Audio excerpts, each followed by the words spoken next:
খুব সকাল সকাল শুরু করেছি রান্নাবান্নার কাজ দিয়ে। রান্নাবান্নার কাজ মানে কি, আজকে তো যেহেতু বুধবার, তো আজকে আমার ছেলে স্কুলে যাবে, তো সেই জন্য সকালবেলায় একটু আলু কুচিয়ে নিয়েছি, একটু চিড়ে পোলাও করব। তো আজকে পঞ্চমী সেরকম কিছুই দিতে পারবো না, তাই জন্য শুধু চিড়ে আলু, একটু বাদাম দিলে ভালো হতো, কিন্তু বাদামটা ঢালতে গেলে কি বাদামটা বাড়ন্ত, তো চিড়ে আলু দিয়েই আমি একটা বানিয়ে নিলাম।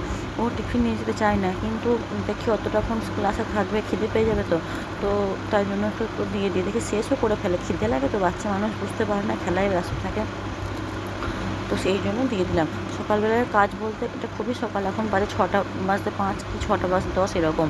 সকালবেলার কাজ বলতে ওই একটু উঠোন ঝাঁট আর একটু জল টল ছিটিয়ে দিয়ে আমি এখন জামা কাপড় ছেড়ে এটা বানাতে বসে পড়ছি। এগুলো বানিয়ে নিয়ে তারপরে কাজ কমপ্লিট করে নিয়ে আমি অন্য কোনো কাজ করব।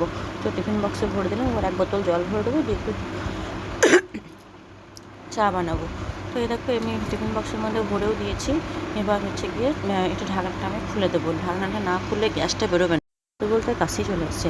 তো এই ঢাকনাটা আমি খুলে দিলাম, নিয়ে পাশে রেখে দিলাম, আবার টুক করে সবাই বাচ্চারা হারিয়ে যাবে। একটু চা বসিয়েছি আদা আর এলাচ দিয়ে, চাটা ফুটলে পরে দুধ দেবো, তা না হলে আবার এলাচ আর আদার জন্য দুধ দিলে কেটে যেতে পারে। আমার একবার হয়েছিল এরকম, সেরপর থেকে আমি একটু ফুটিয়ে নেওয়ার পর দুধটা দিই, শর্টটা পড়ে গেল, শর্টটা দিতে চাইছিলাম না, কিন্তু শর্টটা পড়ে গেলো। এই শর্টটা দিলে কী হয়, ছাঁকনিতে বড্ড আটকে যায়। চলো, সমস্ত রকম যুদ্ধ শেষ। এই যে আমার ছেলেকে রেডি করে দিয়েছি স্কুলের জন্য, আইডেন্টি কার্ডটা ছিঁড়ে সাতকে চুরি করেছে, তো আইডেন্টি কার্ডটা আমি আর দিতে পারলাম না। এবার আমি ওকে শুধু রেডি করে স্কুলে পাঠাবো। এবার ঘরে এসে দেখছি ওই যে দুটো বেলুনগুলো কালকে আমার বোনের মেয়ের জন্মদিন ছিল, গিয়েছিল, বেলুন নিয়ে এসে 6টা মতো, এখন দেখছি যে বেলুনগুলো ফুটে 3-4খানা বেলুন পড়ে আছে ফুটে, আর বালিশের ওইগুলো খুলে নিয়েছি কাচবো বলে। আর এদিকে একটু চা আর একটুখানি নিয়ে বসলাম, ওর বাবা আসবে, গেলে এবার আর একটু খাবো।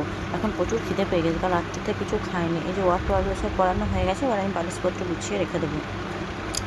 তো এবার আমি একটু স্নান করবো, যেহেতু বাড়িতে পঞ্চমী পুজো আছে। তো আজকে যেহেতু সাবান টাবান কিছু মাখতে পারবো না, তাই একটু গোলাপ জল, একটু বেসন, একটু হলুদ, একটু চাল গুঁড়ো আর একটু মধু এই নিয়ে নিচ্ছি। একটু মুখে মাখবো, একটু চুলে মাখবো, একটু হাতে মাখবো, সবই একসঙ্গে হয়ে যাবে। তো হয়ে গেছে স্নান টান করা। এদিকে আমাদের মামুনও চলে এসছে পুজো করতে। এখানে আমাদের পুজোটা হবে মনসা গাছে। আমার জেঠিমা, আমার শাশুড়ি সবাই বসে আছে, আর আমি এখানে দাঁড়িয়ে আছি, দাঁড়িয়ে ভিডিও করছি। তো পুজোগুলো হয়ে গেলে পরে রান্নাবান্নাতে লাগবো। সবাই মিলে বসে আছি। আর দুজন এসেছিলো, কিন্তু ওরা চলে গেছে, বামুন আসেনি বলে, ওরা বোধহয় মন্দিরে গেল পুজো করাতে। তো আমাদের বাড়িতে ডাল পুজো হয়, তো এখানেই হয়ে গেল। পুজো টুজো এখন কমপ্লিট, ফুল টুল সব শেষ, প্রসাদ দিয়ে গেছে। এই যে 4টে থালা, তার মধ্যে দিয়ে আমার ছেলে চলে এসেছে স্কুল থেকে। চান করা, পুজো করা সবই হয়ে গেছে। আজকে রান্না সেরকম ঝামেলা নেই, তাই ভাবলাম ছেলেটাকে একটু পড়িয়ে নিই, হোমওয়ার্কগুলো করিয়ে নিই, দিয়ে রান্না বসাবো।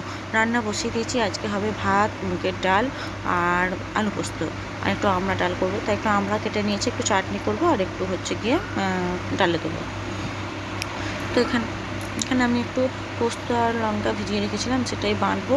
তো ধরো দেখে নিয়ে এবার কী করা যেতে পারে। তো এবার চান টান করা হয়ে গেছে, চান টান করা হয়ে গেছে, মানে কি আমি আরেকবার চান করলাম। ছেলেটা পায়খানা করেছিল, বাইরেই করেছিল, ওটা পরিষ্কার করে টরে নিয়ে আমি একবার চান করে নিলাম। তো চান টান করে নিয়ে আমি এবার চুল টুল ধুয়ে নিয়েছি, যেহেতু চুলে চান করেছি তাই মাথায় একটু গামছা ভিজিয়ে রেখেছিলাম। তো এবার সবই কমপ্লিট হয়ে গেছে, এবার পুজো করে নেবো। আসলে তখন তাড়াতাড়ির মধ্যে পুজোটা কমপ্লিট করা হয়নি। এখন যেহেতু 12টা 10 বেজে গেছে, তো 12টা বেজে গেলে কি আর করা যাবে, পুজোটা করেই নিই। পুজো না করলে তো সারাদিন মন ভালোই লাগবে না। তো এদিকে চলো কাজটা সেরে নিই। এখানে আমি একটু জোয়ান ভাজতে বসিয়ে দিয়েছি, জোয়ানটা একটু ভাজা হয়ে যাক। আসলে 1 প্যাকেট 2 প্যাকেট করে জোয়ান কিনে নিয়ে এসে আমি একসঙ্গে ভেজে রেখে দিই, ওটা খেতেও ভালো লাগে, আবার নাকি ভাজা জোয়ানের থেকে ভাজা জোয়ানটা বেশি ভালো, তাই আমি জোয়ানটা ভেজে রেখে দিই।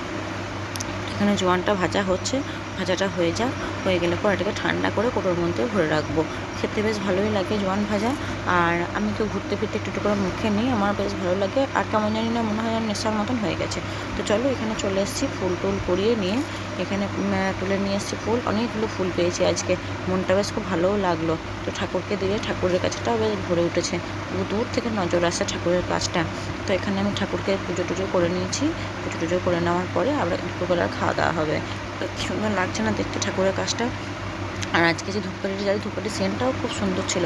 তাহলে চলো, ভিডিওটা এখানেই শেষ করলাম। ভালো লাগলে লাইক, শেয়ার, সাবস্ক্রাইব, কমেন্ট করবে। দেখা হচ্ছে পরের একটি ভিডিওটা। ততক্ষণে